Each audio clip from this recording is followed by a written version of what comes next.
Halo teman-teman, selamat datang kembali di Pawon Seribu Cara. Di video kali ini kita akan membuat rendang daging sapi yang gurih, harum, bumbunya meresap, dan dagingnya empuk walaupun dimasak tanpa panci presto.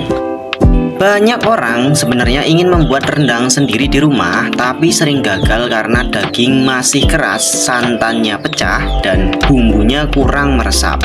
Padahal rahasia rendang enak itu bukan cuma di banyaknya bumbu ya, tapi ada di proses memasaknya yang pelan-pelan dan sabar. Dan kali ini kita akan membuat versi yang lebih simpel, lebih praktis, tapi rasanya tetap kaya seperti rendang rumahan khas Minang.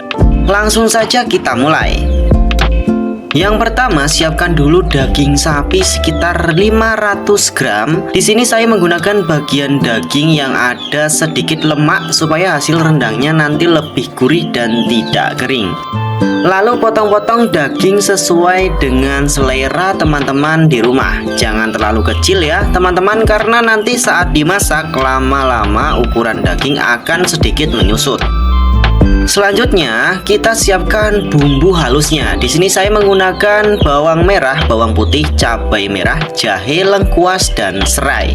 Kemudian kita tambahkan juga beberapa bumbu rempah supaya aroma rendangnya lebih kuat dan lebih khas.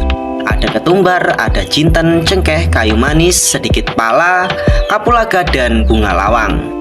Nah, sedikit tips ya teman-teman, kalau menggunakan rempah seperti ini, aroma rendangnya biasanya jadi lebih wangi dan rasa bumbunya lebih dalam seperti rendang khas makanan Padang ya teman-teman. Lalu semua bumbu kita haluskan, bisa diulek atau di blender supaya lebih cepat.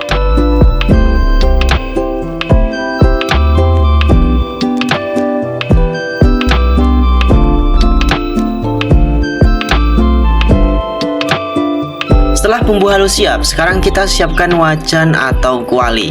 Masukkan sedikit minyak, lalu tumis bumbu halusnya. Tambahkan juga daun jeruk, daun salam, daun kunyit, dan serai yang sudah dimemarkan.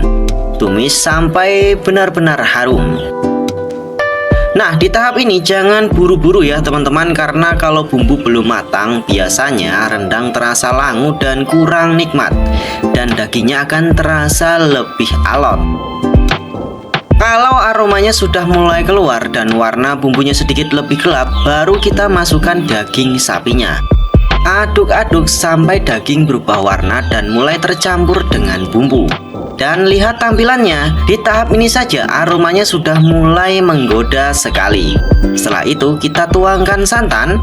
Di sini saya menggunakan santan asli dari perasan kelapa supaya hasil rendangnya lebih gurih dan lebih kental. Karena salah satu ciri rendang yang enak memang ada di santannya.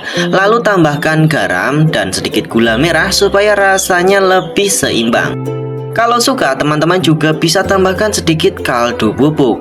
Kemudian masak menggunakan api kecil. Nah, ini bagian paling penting saat membuat rendang. Rendang tidak bisa dimasak terburu-buru ya.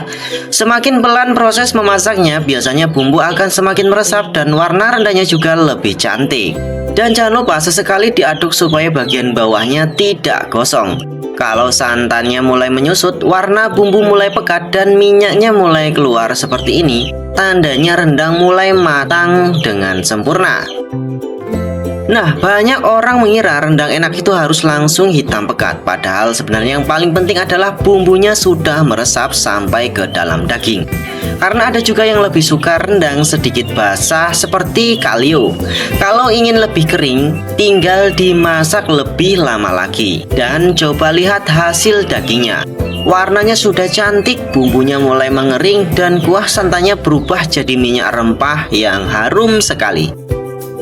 Ini yang biasanya bikin orang tidak sabar saat menunggu rendang matang. Sedikit tips lagi ya buat teman-teman, kalau ingin daging lebih cepat empuk tanpa presto, gunakan api kecil, stabil, dan masak perlahan. Karena kalau api terlalu besar, santan cepat habis, tapi daging belum tentu empuk. Dan jujur saja, rendang seperti ini paling enak dimakan pakai nasi yang hangat. Apalagi kalau baru matang dari dapur, aromanya benar-benar khas masakan rumahan Padang. Bahkan resep seperti ini juga cocok sekali dijadikan ide jualan ya, karena rendang termasuk salah satu masakan yang banyak dicari dan tahan disimpan lebih lama dibandingkan masakan santan biasa. Dan semakin lama didiamkan, biasanya rasa rendangnya juga justru semakin enak dan nendang. Nah, ini dia hasil akhir rendang sapi buatan kita di dapur sederhana Pawon Seribu Cara. Kelihatannya sederhana, tapi aromanya benar-benar bikin perut keroncongan. Bagi teman-teman yang ingin mencoba, silahkan dicoba sendiri di rumah ya, karena besok kita pasti dapat jatah daging dari Idul Adha. Jangan lupa ya, bagi-bagi sama saya. Semoga video hari ini bisa bermanfaat dan bisa jadi inspirasi masakan rumahan untuk teman-teman semua. Kalau teman-teman punya tips memasak rendang versi daerah masing-masing, boleh juga tulis di kolom komentar. Terima kasih sudah menonton, sampai jumpa lagi di video Pawon Seribu Cara berikutnya.